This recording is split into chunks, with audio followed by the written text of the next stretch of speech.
How to find photos you're tagged in notifications settings on Instagram Lite. Hello guys, in today's video I'm gonna show you how to find photos you're tagged in notifications settings on Instagram Lite. First then open Instagram Lite, and here you will find your profile here in the bottom corner. Click on it and then click these three lines in the top corner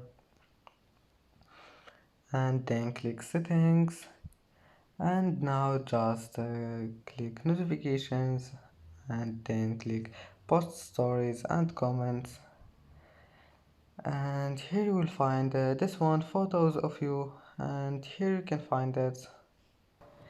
And that's it for today's video. Don't forget like and don't forget subscribe, and thank you for watching this video until the end and see you in the next video.